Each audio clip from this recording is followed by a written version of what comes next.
在好莱坞这个名利场的中心，聚光灯如影随形，明星们的私生活常常被当作商品，供大众消费。然而，有一个身影却显得格格不入，他就是基努·里维 （Keanu Reeves）。他的名字，在影迷心中不仅仅是一位巨星，更是一种独特的文化符号，一个温柔而孤独的传奇。而构成这个传奇的核心，恰恰是他那近乎极致的沉默与隐忍。基努·里维的人生是一部被悲剧反复敲打的史诗。童年时期，父亲因贩毒入狱，母亲带着他四处漂泊，生活动荡不安。成年后，他挚爱的女友因车祸丧生，而在那之前，他们刚刚失去了不幸流产的孩子。他最好的朋友，才华横溢的演员瑞凡·菲尼克斯，因吸毒过量猝然离世。他的妹妹，与他相依为命的亲人，长期与白血病抗争，命运似乎将世间最沉重的苦难都一一堆砌在了他的肩上。面对如此深重的创伤，任何形式的公开倾诉、寻求同情，似乎都是合情合理的。他完全可以将自己的故事变成自传，参加访谈节目，让全世界都看到他的眼泪，从而获得舆论的保护与支持。但他没有，在绝大多数时间里，他选择了沉默。媒体只能捕捉到他独自坐在公园长椅上吃三明治的落寞身影，或是在地铁上为普通乘客让座的温和举动。他将自己的伤痛像一件贴身的大衣，紧紧地裹在里面，不轻易示人。这种异乎寻常的沉默，非但没有让他被遗忘，反而为他赢得了一种独特的尊重。人们敬佩他，不仅因为他的演技，更因为他那份不被打扰的强大的内在稳定性。他的沉默并非出于冷漠或傲慢，而是一种深沉的自我保护，一种对自身能量的珍视与守护。他用行动告诉世界，我的痛苦是真实的，但它属于我自己，我无需将它展示出去，来换取任何东西。基努·里维的故事，恰恰为我们揭示了一种在现代社会中极其宝贵，却又被大多数人忽略的质量——能量内守。这是一种有意识地保护自己精神磁场，避免因无谓的自我暴露而导致能量耗散的能力。我们每个人或许都曾有过类似的经历，只是程度不同。你满怀信任地向同事抱怨老板的管理风格，希望能找到共鸣，转头却发现你的话成了办公室最新的八卦。你兴高采烈地与朋友分享乔迁新居的喜悦，却从对方微妙的表情和言辞中感受到了一丝难以言说的嫉妒。你在酒桌上3杯下肚，情绪上头，将原生家庭的苦楚和盘托出，期待着理解与安慰，最终却可能只成为别人酒足饭饱后的谈资与笑料。为什么会这样？心理学家西德尼·朱拉德曾提出自我暴露理论。他认为，适度的自我暴露是建立亲密关系的润滑剂，但这个理论有一个至关重要的前提：适度，以及在安全的关系中，一旦过度，或是在不合适的对象面前暴露，它就不再是拉近距离的桥梁，而会变成一把刺向自己的双刃剑，引发强烈的脆弱感和社交焦虑。情绪是有价的，别让频繁的倾诉耗散了你内心的能量。物理学中有一个能量守恒定律，这个定律在人际关系的能量场中同样适用。你的每一次倾诉，本质上都是一次能量的转移。当你将体内那些未被消化、充满躁动的情绪能量，不加选择地抛向外界时，你或许能获得短暂的释放感，但从长远来看，你失去的远比得到的更多。心理学大师卡尔·荣格说过一句极其深刻的话：你所抗拒的会持续存在。这句话还有另一层含义，你所反复言说的也会在你心中变得根深蒂固。当你一次又一次地向不同的人重复讲述同一件令你愤怒或悲伤的事情时，你其实是在无意识地一遍遍地重新经历那种负面情绪。每一次的讲述都是在加深那道伤疤的印记。你以为你在倾泻，实际上你在强化。诺贝尔文学奖得主莫言在他的文章《不被大风吹倒》中曾解释过自己笔名的由来。他说，年轻时总也改不掉喜欢说话的毛病，但话说出口常常又后悔，因为那些话有时不好听，有时不合时宜，为此得罪了许多人。于是他给自己取名莫言，以此来警醒自己。沉默是为了更好地积蓄内在的力量。语言本身是一种中性的力量，它可以是建造的，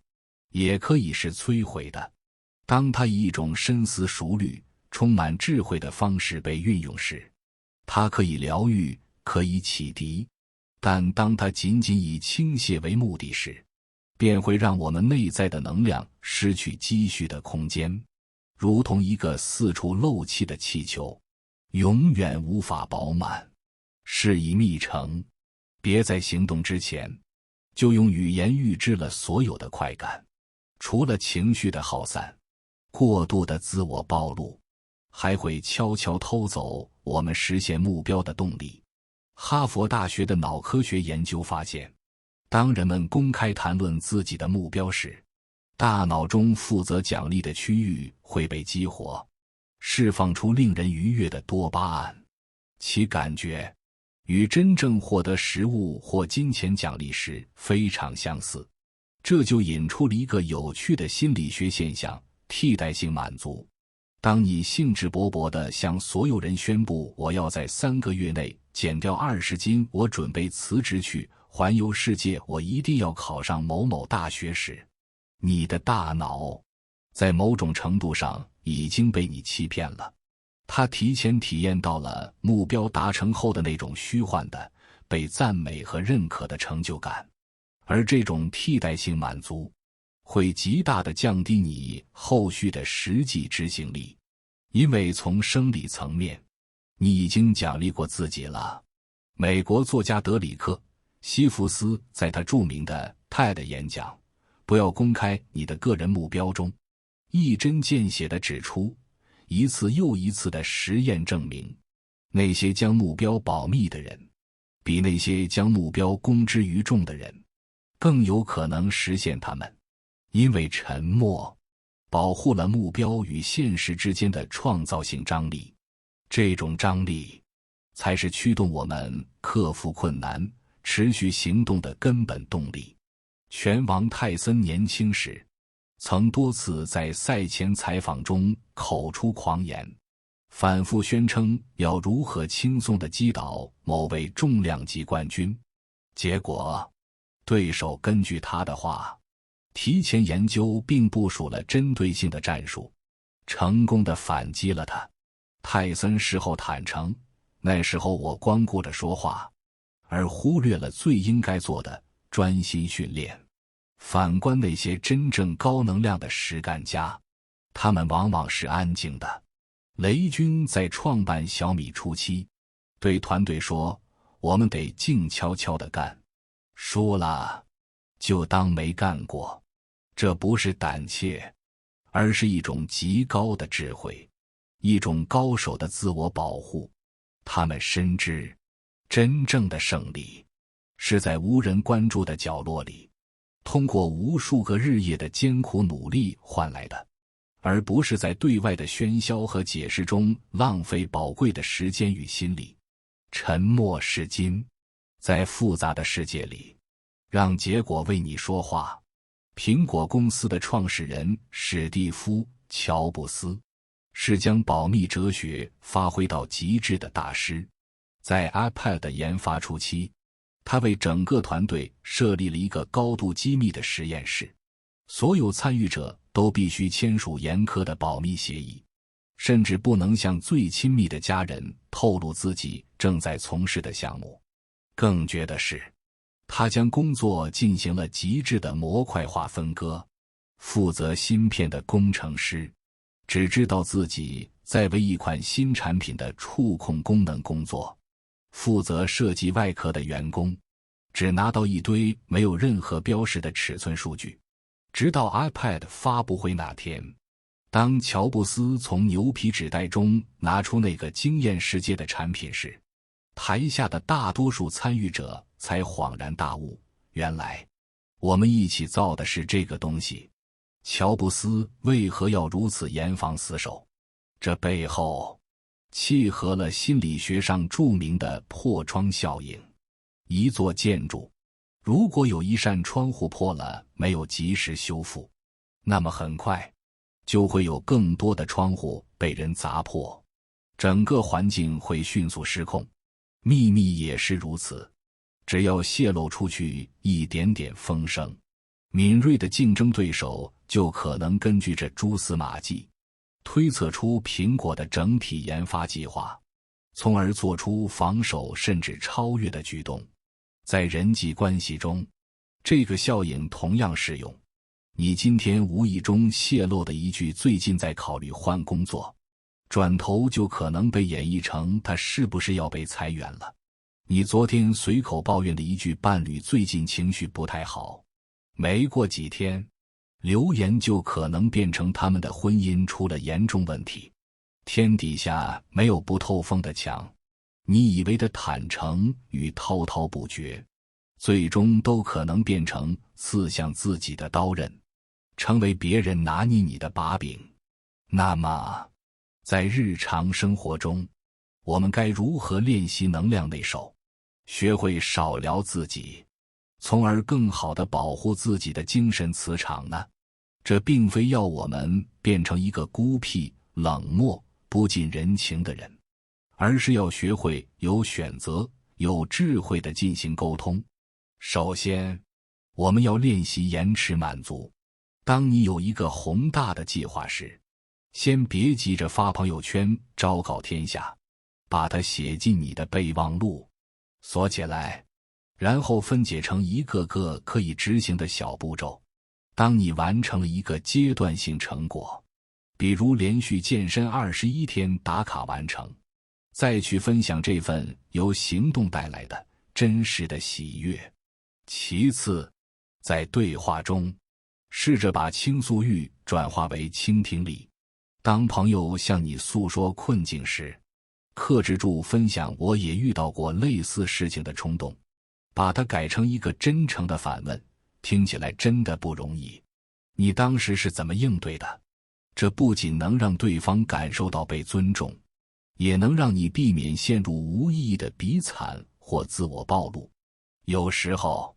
在对方说完话后，刻意的停顿3秒，你会惊讶地发现，这短暂的沉默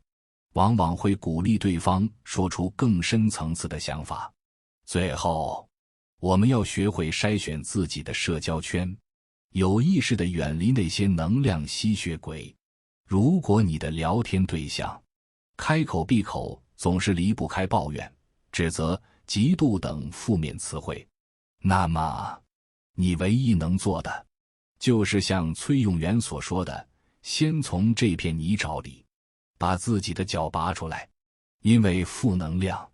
真的会像病毒一样传染。易经中写道，急人之辞寡，躁人之辞多。有福德智慧的人，言语都很少，内心浮躁不安的人，